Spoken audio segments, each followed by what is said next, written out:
फिर से स्वागत है आपका प्रेरक व्यक्तित्व के साथ प्रेरक वार्ता कार्यक्रम में। और आज हम अपने क्षेत्र के महान शिक्षाविद बोराम प्रखंड के मध्य विद्यालय में शिक्षक, हमारे मार्गदर्शक आदरणीय श्री रामाशंकर सर आपका इस कार्यक्रम में स्वागत है। प्रणाम। 80 और 90 का जो दशक था, जमशेदपुर औद्योगिक शहर है और इस औद्योगिक शहर में उद्योग धंधे काफ़ी थे। और उस समय जब विज्ञान उतना ज़्यादा डेवलप नहीं था, वैश्वीकरण का समय नहीं था, मजदूरों की कमी थी, तो कंपनियों में एक योजना थी एम्प्लॉय सन, मतलब अगर कोई व्यक्ति काम कर रहा है तो उसके बेटे की नौकरी पक्की थी। और इस कारण जमशेदपुर में सरकारी नौकरियों के प्रति जो रुझान था वो बहुत कम था, बहुत बाद में आया। लेकिन बाकी के लोग जिनके पिता उस क्षेत्र में नहीं है, उद्योग धंधे में नहीं है, तो वो लोग सरकारी रोजगार की तरफ रुझान रखे। परिणाम ये हुआ कि वैसे लोगों को तैयारी के लिए यहाँ कोई संसाधन या वैसा कोई संस्थान नहीं मिलता था, तो उन्हें पटना में, बिहार उस समय हुआ करता था, तो बिहार की राजधानी पटना में ऐसे बहुत सारे कोचिंग थे।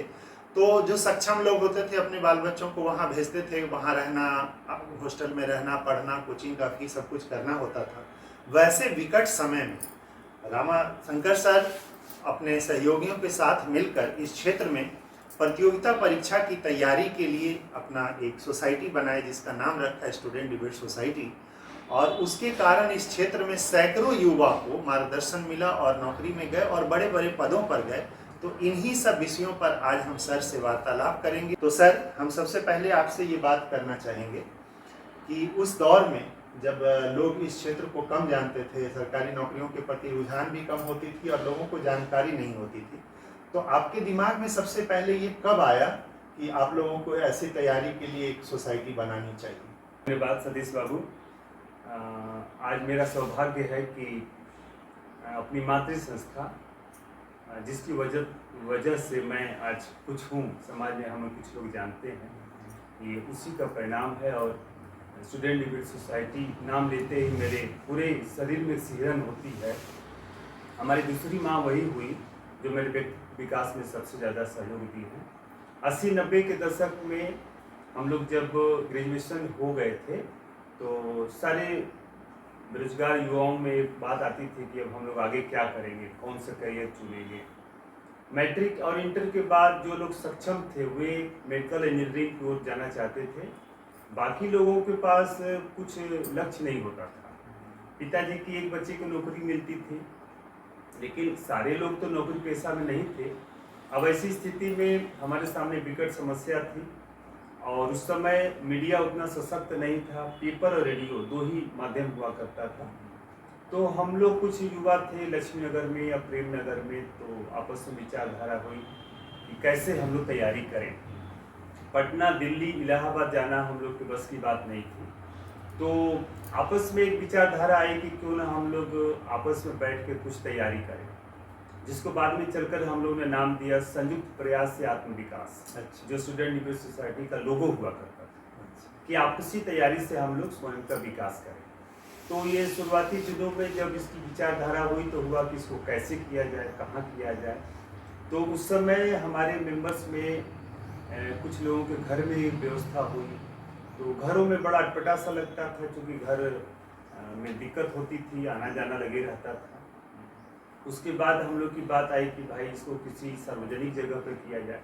तो लक्ष्मी नगर मध्य विद्यालय में हम लोग को रूम मिला, वहाँ से शुरुआत। इसको सर सामुदायिक विकास केंद्र बाद में कुछ लोग सुझाव आया कि बस्ती विकास समिति चलती है, नरेंद्र भैया, श्याम सुंदर भैया उसके अगुवाई कर रहे थे, बड़ा सुंदर काम हो रहा था। तो उन लोगों से हम लोगों ने संपर्क किया और सामुदायिक विकास हम लोग को मिला। अब एक ठहराव हुआ, हम लोग के लिए बहुत बढ़िया प्लेटफॉर्म मिला, जिसका संचालन टेल्को कंपनी द्वारा किया जाता था।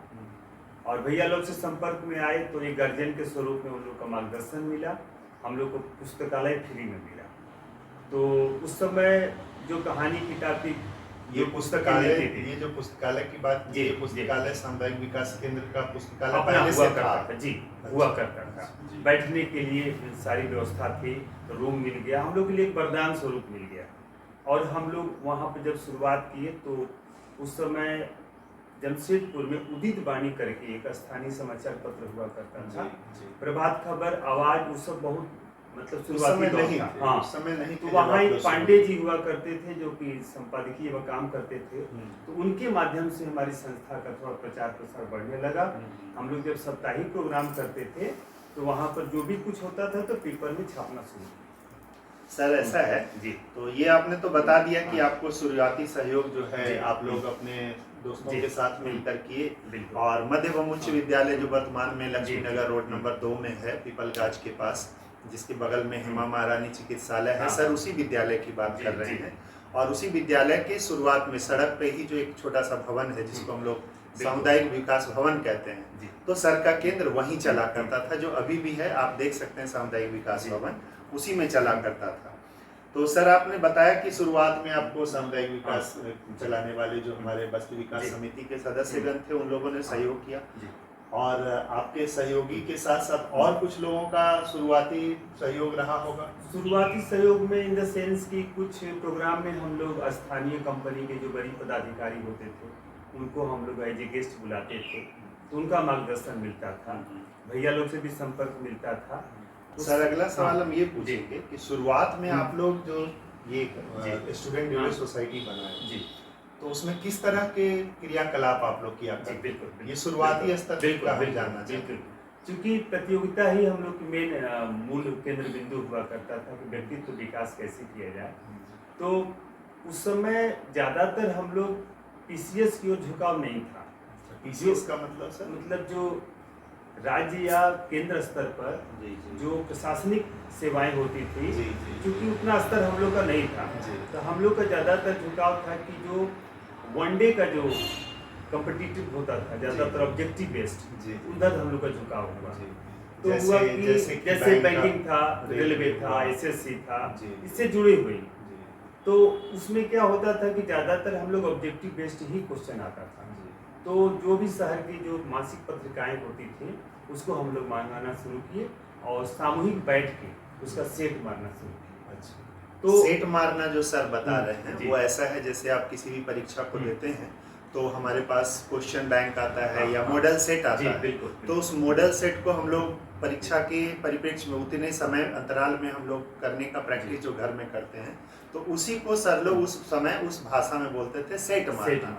मॉडल सेट आता था और दिए गए समय में उस सेट को कंप्लीट करना। जी सर। तो सेट मारने के पहले हम लोग जब रविवार को जब मिलते थे सुबह 7 बजे से कार्यक्रम शुरू होता था, तो कार्यक्रम की शुरुआत वंदना से होती थी, मौन धारण करते थे और कोई एक व्यक्ति क्विज प्रोग्राम कराते थे। अच्छा। तो ग्रुपिंग वाइज बनाते थे, हम लोग क्विज करते थे। जी। क्विज में प्रतियोगिता अच्छी रहती थी और सभी लोग अपना उसको लिखते भी थे, उसको चिंतन मनन होता था।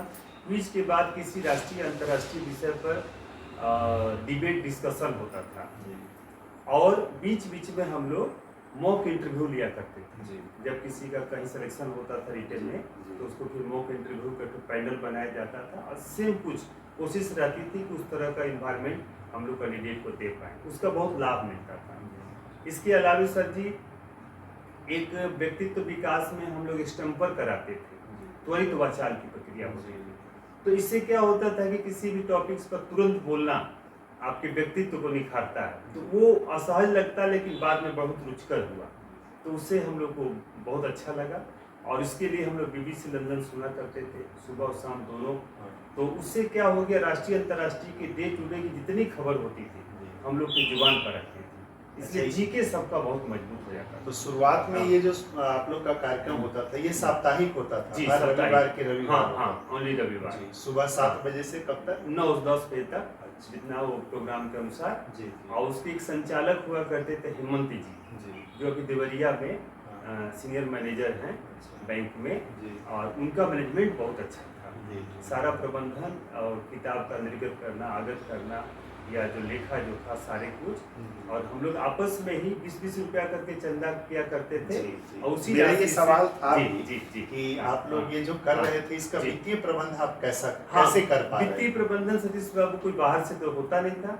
जितने मेंबर्स थे हम लोग करीब 20-25 की संख्या में थे शुरुआती दौर में, सभी 20-20 रुपए चंदा इकट्ठा करते थे और उस पैसे से जितना स्थानीय पत्र पत्रिकाएं थी आती थी और समाचार पत्र आता था ये हम लोग का जो प्रतियोगी खर्चा था और जो अन्य किताबें थी टेल्को और टिस्को से हम लोग मुहैया कराए थे। वहाँ के प्रबंधन से मिले, उन लोग का भी बहुत सहयोग रहा।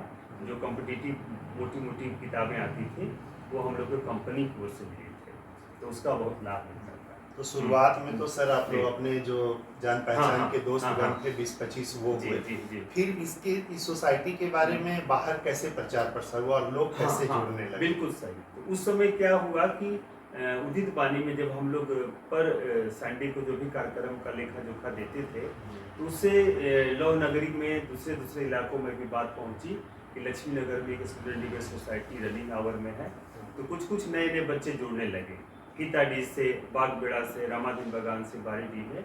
और आगे चलकर इसी कारण से हम लोग की शहर में 5 संस्थाएं खुली, वाह, 5 branch student wise debate society की शहर में 5 शाखाएं और उसकी मातृ शाखा हमारी लक्ष्मी लक्ष्मी नगर होती है। सर जैसा कि हम लोग देखते हैं कि कोई भी जब युवाओं की संस्था बनती है, तो चूंकि आपका मोटो तो था कि हम ये शैक्षणिक संस्था बन रही है प्रतियोगी परीक्षा के लिए, तो स्वाभाविक है कि इसमें पढ़े लिखे बच्चे, शांत दिमाग के बच्चे ही आए होंगे। फिर भी जब युवाओं की कोई संस्था आती है तो आसपास और समाज में एक उनके प्रति जो नजरिया होता है, तो क्या समाज में आपके प्रति कोई नफरती भाव या वैसा कोई प्रतिरोधात्मक भाव भी कभी ऐसा आया जिसको आपको झेलना पड़ा? ऐसा है सतीश बाबू कि इसमें हम लोग बहुत भाग्यशाली रहे। अंदर में हम लोग अपना कॉम्पिटिटिव तैयारी करते थे और बाहर में लोग ताश खेलते थे। अच्छा, दोनों अपने अपने क्षेत्र में थे, ना हम लोग को कोई टोकता था ना हम लोग उनको कोई इंटरेक्ट करते थे। अच्छा। इंटरेप्शन एक होता था कि थोड़ा उम्र की युवा वर्ग के थे, तो कुछ कुछ ऐसे बच्चे भी आ जाते थे जो पढ़ने तो कम आते थे, डिस्टर्ब करने आते थे। तो चूंकि सीनियर्स लोग को आइडिया मिल जाता था तो उनको डिबेट डिस्कशन में उनको फिर सामूहिक बेइज्जती की जाती थी। अच्छा। तो उनको लगता था कि नहीं यहाँ हमारा थोड़ा व्यक्तित्व में, तो उनको भी मोटिवेट किया गया। अच्छा। वैसे सामाजिक स्तर पर हमारा कोई विरोध नहीं हुआ और लोग बहुत खुश भी होते थे। हालांकि यकीनन उनको विश्वास कम था कि शायद यहाँ से भी नौकरियाँ मिलेगी, लेकिन जब सीनियर 2-4 लोग जब नौकरी होने लगी तो धीरे धीरे हम लोग के प्रति लोगों का सहानुभूति बढ़ी और बहुत सुंदर सहयोग मिलने लगा। तो सर इसी पर अगला सवाल ये होगा जी कि जब आपकी स्टूडेंट डिबेट सोसाइटी बनी और उसमें जो पहली सफलता मिली, जी सर, उसके बारे में, उस क्षण के बारे में थोड़ा बताएं। और पहली सफलता तो चूंकि अब नाम तो हमें याद नहीं आ रहा है, सैकड़ों में हम लोग उसको पाए। जी, 2-4 किसी का। हाँ, जैसे कि हेमंत जी का जब बैंक में हुआ तो हम लोग को बड़ी खुशी मिली। इसके बाद अभी हमारे स्थानीय दैनिक भास्कर में आदित्यनाथ झा हैं जो कि स्पोर्ट्स देखते हैं। फिर हमारे यम राजीव थे, उस दिन वो रिप्रेजेंटेटिवशिप में रहे, जो मुकदमपुर में चलाते थे, आज के डेट में वो सुपरिटेंडेंट बने हुए हैं।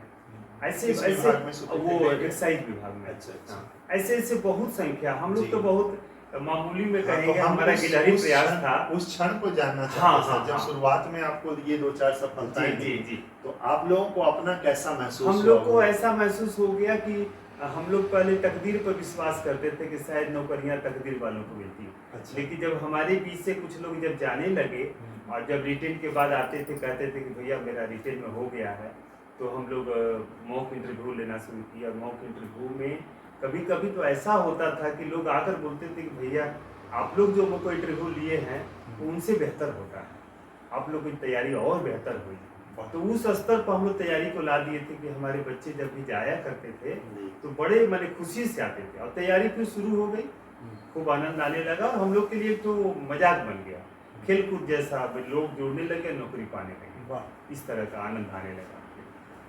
सर अगला सवाल है कि सामान्यतः ये मानवीय प्रवृत्ति है कि लोग जब सफलता पा लेते हैं उसके बाद सफलता के दौरान चढ़े गए सीढ़ियों को भूल जाते हैं। जी, बहुत केसेस में हुआ कि लोग नौकरी पाए और फिर दोबारा नहीं आए।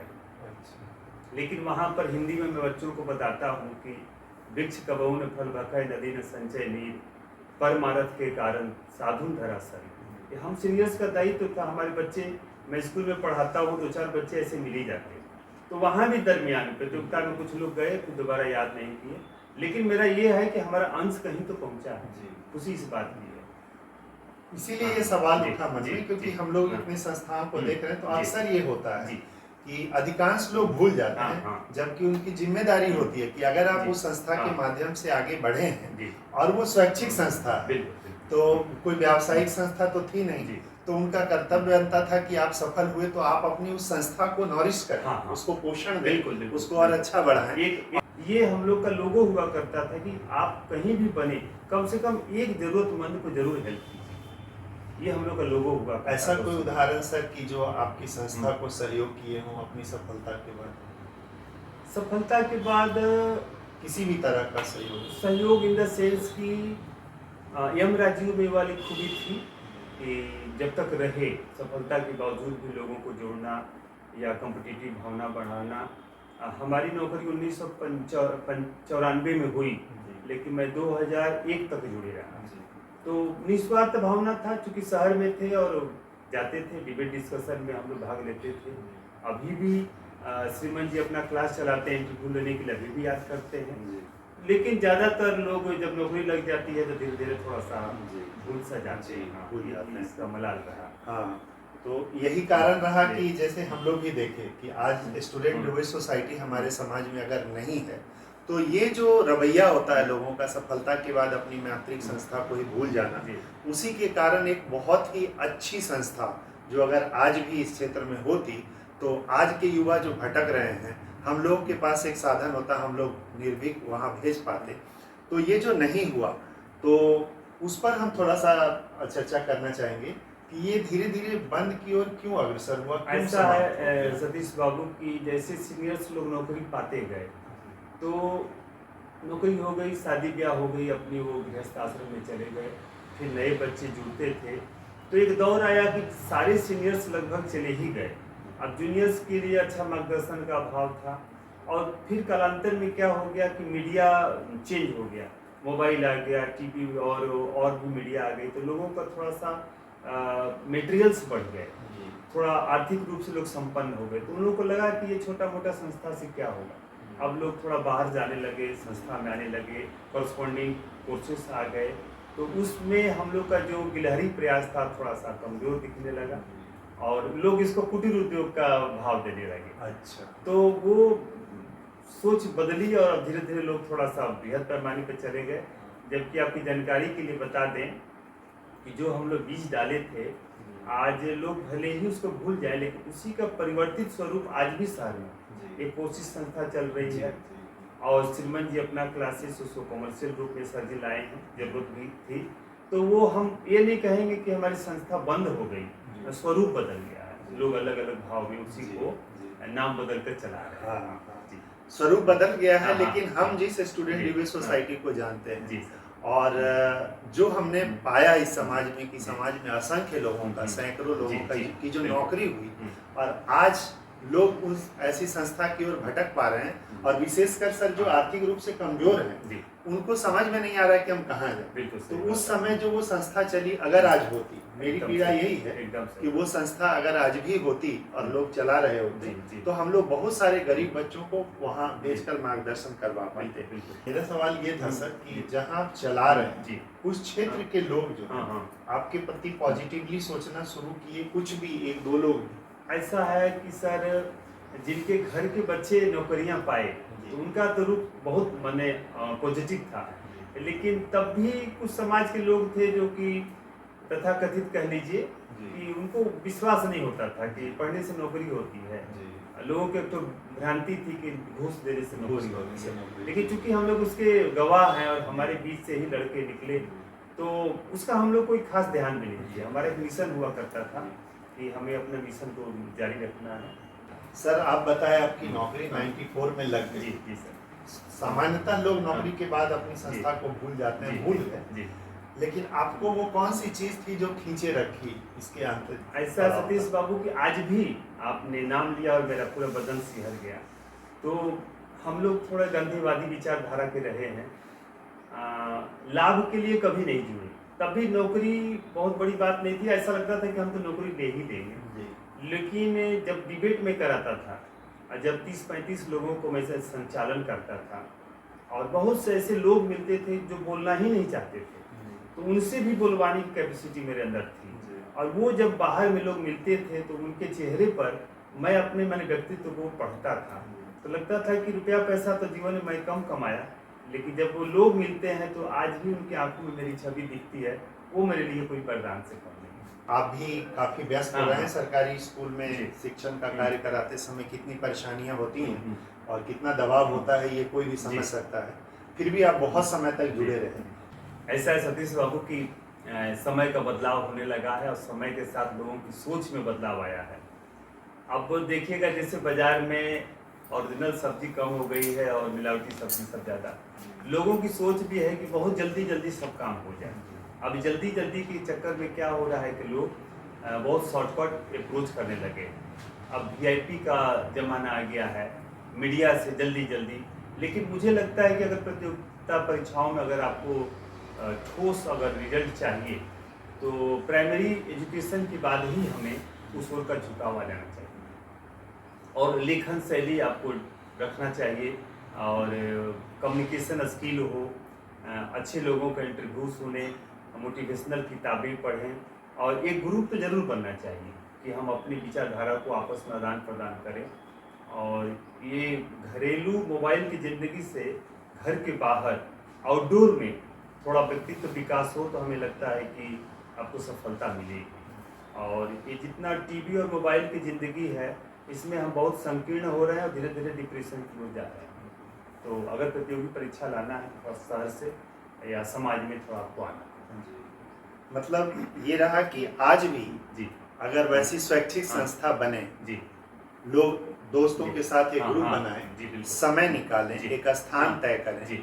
और अगर हाँ, उसी तरह जी, से तैयारी हाँ, करें जी सर। तो आज भी इस तरह की संस्थाएं उपयोगी साबित हो सकती हैं समाज में। जी, आपका ये कहना हाँ, है। हाँ। चूंकि आज नौकरियों का अभाव है, रोजगार बहुत कम निकल हाँ, रहे हाँ, हैं, जी। बैंकिंग सेक्टर में, रेलवे में, सरकारी संस्थाओं में जी। नौकरी कम है, तो लोगों को, बच्चों को बहुत ज़्यादा उसमें लक्ष्य हाँ। दिखाई नहीं देता, जी, जी। तो इसलिए लोग उस तरफ उत्सुक नहीं होते। लेकिन फिर भी जो भी नौकरियां हैं उसकी तैयारी अगर आप करना चाहते हैं तो आप भले किसी संस्था से, व्यावसायिक संस्था से, कोचिंग इंस्टीट्यूट से जुड़े पढ़ें, लेकिन दोस्तों के साथ तालमेल करके, ग्रुप डिस्कशन करके बैठना, स्वयं में पढ़ना, जैसा कि सर बताए, ये आज भी उपयोगी है। तो सर से बात करके आज हमें बहुत अच्छा लगा और आज हमने जाना कि आज से 30-35 साल, 40 साल पहले के ज़माने में इस क्षेत्र में एक शहर का ही नहीं बल्कि पूरे राज्य का, बिहार, एकीकृत बिहार राज्य की अग्रणी संस्था स्टूडेंट रिव्यू सोसाइटी थी और जिसने लोगों में प्रतियोगी परीक्षाओं की तैयारी के प्रति रुझान पैदा किया और न केवल रुझान पैदा किया बल्कि सैकड़ों लोग नौकरी पाए और बहुत लोग हमारे समाज में आज संपन्नता के साथ जी रहे हैं। हमें ज़रूरत है, आज इस प्रोग्राम को, कार्यक्रम को करने के पीछे उद्देश्य और सर को बुलाने के पीछे उद्देश्य ये था कि समाज जाने कि रामाशंकर सर हमारे समाज के हैं और इन्होंने वो बीजारोपण किया जो पूरे जमशेदपुर शहर में फैला, खुद भी नौकरी पाए और सैकड़ों लोगों की नौकरी का माध्यम बने। तो ऐसे लोगों का हम लोग सम्मान करते हैं सर, कि समाज ऋणी रहेगा आप लोग जैसे लोगों का कि आपने ऐसा कार्य किया और हमारी ये जिम्मेदारी है कि इस बात को हम समाज के नए पीढ़ी को बताएं कि आप जिस समाज में रह रहे हैं वो समाज इस तरह से अपने आप को समृद्धशाली बनाया और लोग जब नौकरी में गए तो न केवल इनके परिवार बल्कि साथ साथ बस्ती और समाज में भी संपन्नता आई जो आपको दिख रही है। तो आप ऐसे लोगों से जरूर मिलें, लोगों का सम्मान करें, जब कभी ऐसे लोग मिलें तो उनसे आप प्रेरणा लें और आगे का रास्ता तय करें। सर आप समय दिए, हमारे बीच आए और इससे हमारे समाज के अगली पीढ़ी को बहुत लाभ मिलेगा और साथ ही हम उम्मीद करें कि आपसे फिर किसी नए टॉपिक पर हम लोग फिर वार्तालाप करेंगे। तब तक के लिए धन्यवाद।